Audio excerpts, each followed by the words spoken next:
Our final story tonight, huge news from central Israel. Ramat Ha-Sharon, just north of Tel Aviv, celebrating its 100th anniversary.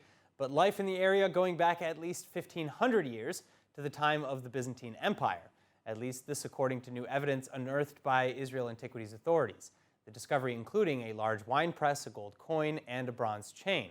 Of course, for more details, we turn now to our favorite archaeological segment, Can You Dig It? With Israeli tour guide Anat Harrel.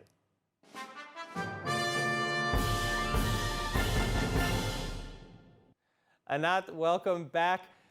This thing happens a lot in Israel, doesn't it? Yes. Hi, Aaron. Great to see you again.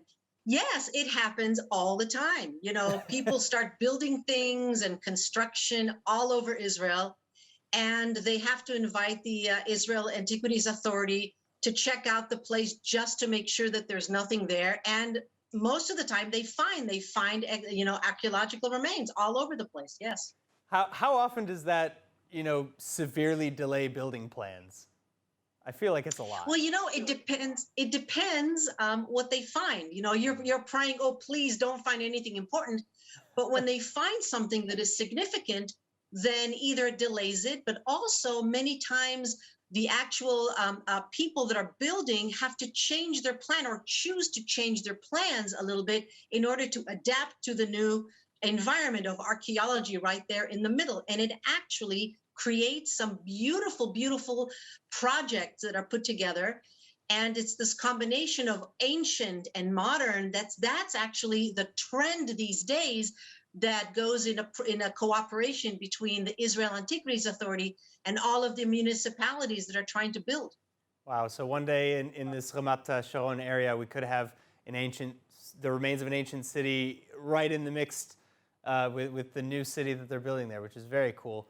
All right, so what do you believe will be done, though, with all of these excavations now that the neighborhood will be built? Well, so first of all, they have to finish the excavations. Mm-hmm.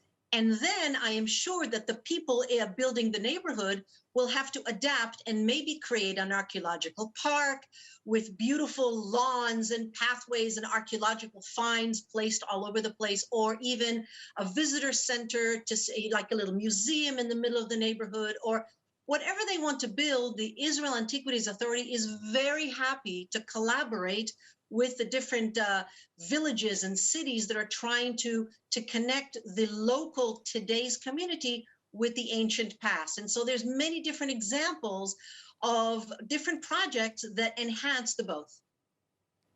So I guess let's talk a little bit now about what the discovery itself was. We have a wine press, we have gold coins with Greek and or Arabic on it. I read, and then we have a bronze chain that used to hold like a chandelier of some sort. Right, a chandelier that probably hung in a church. So we're talking about finds from the 5th and 6th centuries, which were the Byzantine times in the land. The Byzantine times were Christian. The majority of people were Christian. However, they found a coin that has the year 638 or 639 on it. That is exactly the year that the Islamic armies arrived and conquered the land. So it's right on the cusp between the Christian times and the Islamic times. So it's actually very interesting, right there on the scene between the two. Wow, and then and this gold coin seemingly reflects that change, because as I said, I understand that it has 2 languages inscribed on it. Right.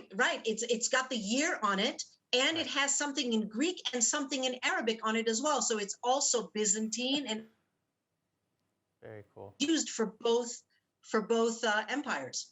Very, very cool. All right. Well, yeah.